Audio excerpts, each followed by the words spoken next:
Thank you for being here. Thanks for the opportunity to share a bit of the things we've all been doing in Amsterdam.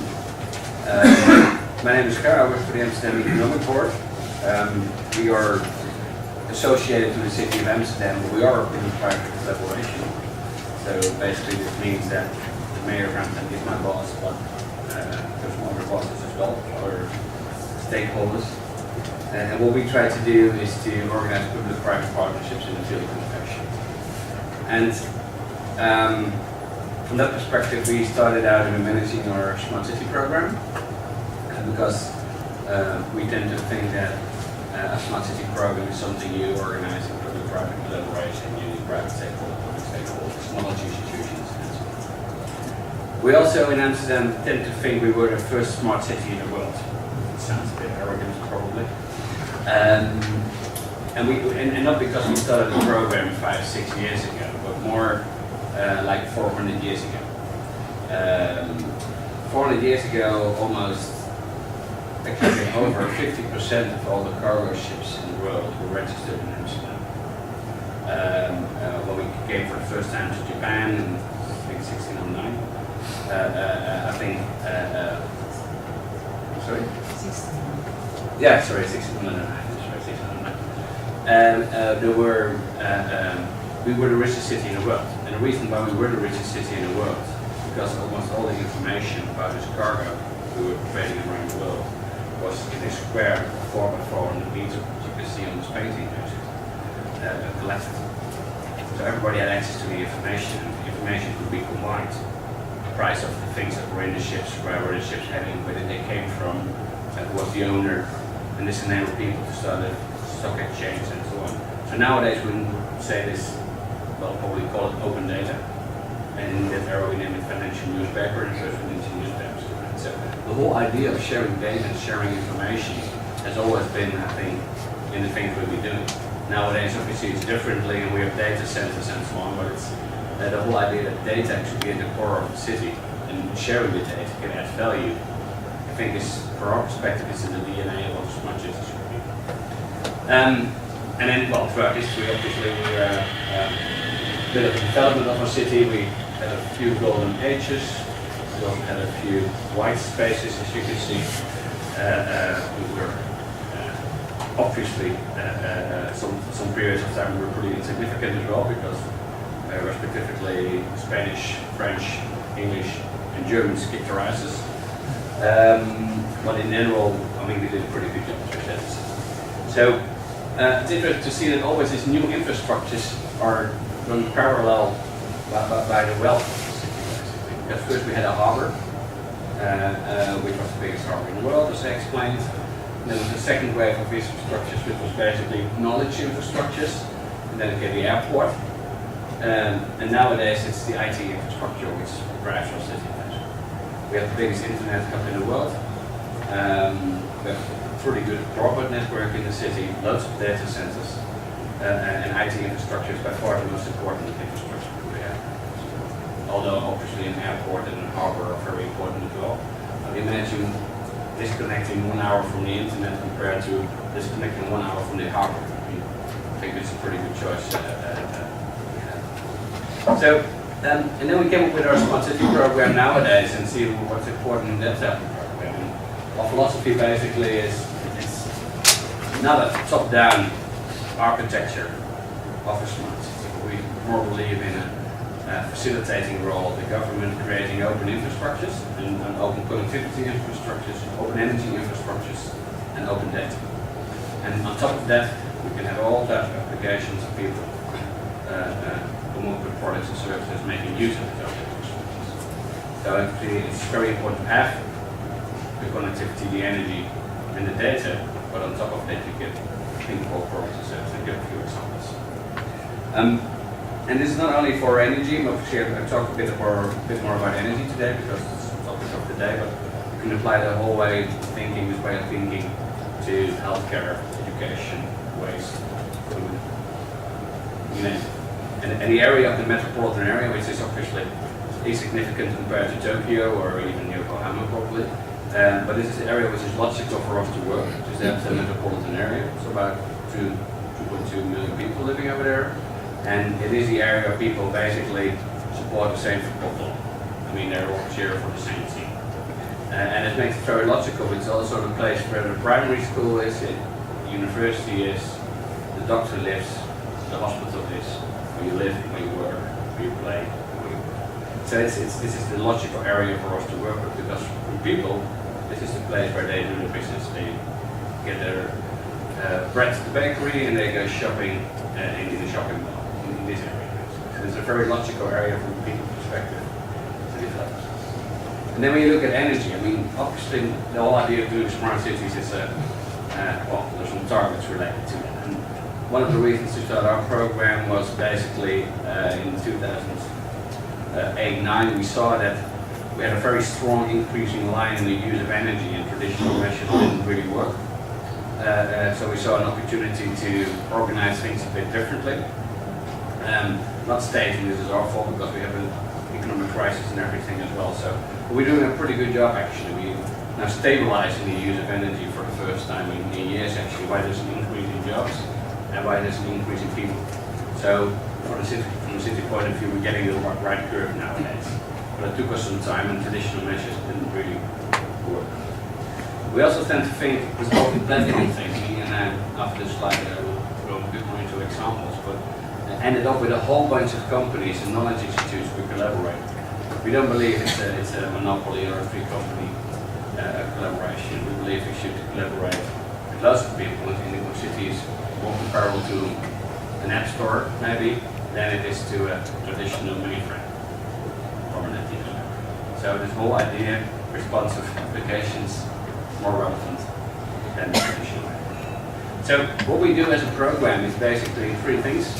We orchestrate living labs, we try to organize knowledge, and we stimulate entrepreneurship. And obviously there are loads of initiatives that are not in our program related to our program. There's way more, but this is what we try to do, and that's where we try to get focus. And in the field of living labs, we will try to give a few examples. The three main living labs we have organized dedicated areas where we experiment with new products, with new services, new ways for collaboration, new ways to interact with people, with citizens, and so on. So, what does it mean? Well, a few examples. There's a smart grid testbed that's deployed in west of Amsterdam, which is well, about 10,000 households. A smart energy grid. It's almost from front to back, totally smart, so almost from appliance to the generation side. And this was a starting point for us to say, well, once you have the smart energy grid, that's not that interesting actually. Well, let's start to see how we can use it. So we organized all types of user groups in this area to see if they were willing to develop new products and services with us. So we started to collaborate with existing groups over there. We started to collaborate with new groups of people over there. We're just interested in being the tester, being the person who wants to help with us testing new services, we want that response, but also new products to capture solar panels and some reason. So we ended up in this area with all types of organizations popping up with ideas, and you will hear a few examples later on. The energy displacement, a few examples given also by Kima, but also very practical things. I mean, it's testing vehicle to grid, together with Mitsubishi example given. Also practice with new ways for work, smart work centers, car sharing, new business models basically in the neighborhood, integrated PV. I mean, a whole bunch of things we're now testing in this area, and we can find companies to showcase what they do and build their value case together with us. Flexible public lighting together with the colleagues and fellows.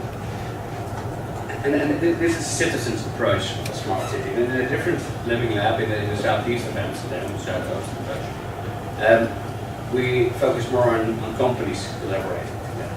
So there's a whole area of companies, a hospital, a football stadium, all types of IKEA, all types of offices, everything. And what we did over there is organize new forms of collaborations. Try to see if we could use the heat that's over from one building and the cool water that's over in another building, and see if we could compare it. So we started to open a whole new stakeholder model in this area, and sometimes very successful, sometimes then. And in the end, we ended up with pinpointing what were the real issues, and now you see that there are solar panels on the roof of the hospital supplying energy to the football stadium on Sunday when they open. So there's a whole new idea to have new collaborative model, and have new collaborative models. Actually, it's pretty successful, but somebody needs to facilitate the dialogue. Somebody needs to facilitate joint incentives, because as a single organization, it's not very logical to start to do this. So there's whole new collaborative models are already in, I think, and are very hard to about how can you align stakeholders to work on joint incentives. Like I said, lots of examples. I mean, the football stadium, we now procure their energy in a different way together with stakeholders in the area doing peak shaving, because the stadium, well, there are lots of functions in it. When there's a football match, there are lots of people up there. That's only once every 2 weeks. So it's ridiculously not to see if you can do something with storage of peak shaving. Also, the data centers over there, they try to, give their heat to the football stadiums. The football stadium can be used to the football water from the data centers to warm up the stadium. So it's a whole idea of linking all the facilities over there together, which is, I think, what a smart city should be about. It's about measurement and information. It's also about sharing what's over and what's not. And then even maybe a bit further, once we start to work in this area, the role that needs defined by people living in this area. They wanted to have, they didn't feel safe, they want to have more information, want to have a Wi-Fi, and actually in this whole area around the football stadium, nothing really happened, because when there wasn't a match, there wasn't too much to do. There were a few pop stages at the football stadium, but only in the evening hours, it's happening. So we started to rethink the whole idea of light, how we could use light to make the area more interesting. And then we ended up with which is basically a whole new urban infrastructure. So we want to have a modular infrastructure which enables us to, put in Wi-Fi, put in sensoring, put in several sorts of light, have the opportunity for people to interact with the infrastructures like video signage and all these things. And so this whole idea of collaboration and bringing together, in this perspective, the football club, but also a commercial partner who wanted to advertise, citizens living over there, a telco who wanted to provide Wi-Fi, and so on. When you combine it, you end up with whole new infrastructures that facilitate a smart city, but these infrastructures are pretty flexible, because you can use it in one day, you can use this infrastructure as a light, and the next day you can use it as a Wi-Fi hotspot, and the next day you can use it as a point of presence to send out video.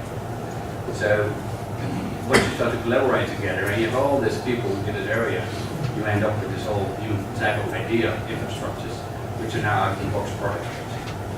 And why is it interesting? Because this whole idea of collaboration, sounds, not very logical from a certain perspective, because it's easy to do it alone from your own perspective. But once you start to think about in business cases, or in value cases, as I put on the slide over here, it starts to make logic, because there's an incentive for some people, or it's a business case for some organizations, and a business case for another organization, we do it a bit different. So we started to make differences between unquantified benefits and quantified benefits, thinking of a smart city perspective. Get all the stakeholders in the room and start to calculate what were the total benefits. And obviously, unquantified benefit, like, do people feel good? I mean, it's not something you could really put in euros, but it's very important for politicians, for example, again, and for people living over there, obviously. But there are loads of benefits that you can't quantify, like saving energy is very logical when you talk about life, but also making it more safer. I mean, when the police need to do less work, it's a rather big saving. I mean, every time people, the police arrest someone, it's 1,500 euro cost center. So all these things were taken into account once we're making these new business cases for developing an area. And then you get a whole bunch of new opportunities once you start to get rid of the silos we traditionally developed in this area. You see light, electric vehicles, gas, electric, buildings, transport, public transport, bikes, and so on. Once you get rid of the silos and start to look at this area in a bit broader business case, you end up with value cases that can be relevant for all of you. So collaboration is key actually when you think about this smart city retail. So that's why we organize a living lab, not only to test technology, but also organizing living labs to come up with joint business models, joint incentives, and joint value. The second bullet I put on in the beginning was for organized living labs. Well, not because of organizing the living labs, but it's also about to test the technology, to test collaboration, collaborative. Second bullet was organized knowledge, and there's loads of knowledge in the city of Amsterdam, which you will later on a bit more. But we thought we want to also start a new an institute basically which brings all this knowledge together. So not only knowledge of technology, not only knowledge about economy, not only knowledge about business administration. So we put out a tender last year basically asking for an institute, Metropolitan Solutions. So bringing together all the competences. So we put out a 50 million tender, and we ended up with a consortium with the University of Technology, University of Agriculture, MIT, which is the Technology Institute, with a whole bunch of companies, basically and asking them for the next 10 years, let's come up with solutions that are not based on one side of knowledge, but we also bring all this knowledge together, because once you think about metropolitan solutions, it's not about technology only, we want to bring these things together. And the last one is more and more, we see that entrepreneurship is a real driver behind innovation. And we facilitate SMEs and large companies by deploying products in their living labs and interacting with citizens and so on. But more and more we also start to collaborate with accelerator programs. Programs where in 3 months help companies to come up from an idea to a prototype and then to an investment. You have lots of programs. So we now started our first energy accelerator together with Rockstar, which is an accelerator program, and now we see that loads of companies come up with new business models for energy because it's not a traditional government support to a company with a subsidy and not a subsidy. But the focus now is not incubated but accelerated. So as soon as possible, have in a commercial atmosphere. So basically, this is what we try to do, and later on today there will be some more people from Amsterdam or on stage. And there are a few key components in the things we try to do. It's about integrating things in the neighborhood and have a citizen-centric approach, which Rudy will tell a bit more later on today. It's about market models and finding ways, which we'll be talking about this afternoon. It's also about giving users insight and opportunity to act, because what you don't know, how much energy you use. So there will be a talk by Arjan Kubi this afternoon. It's about new urban infrastructures where Philips College work on. And the interesting thing is, smart cities also give their new challenges, like generating loads of data, which you need to cope with. But data could also be an opportunity, data sets could also be an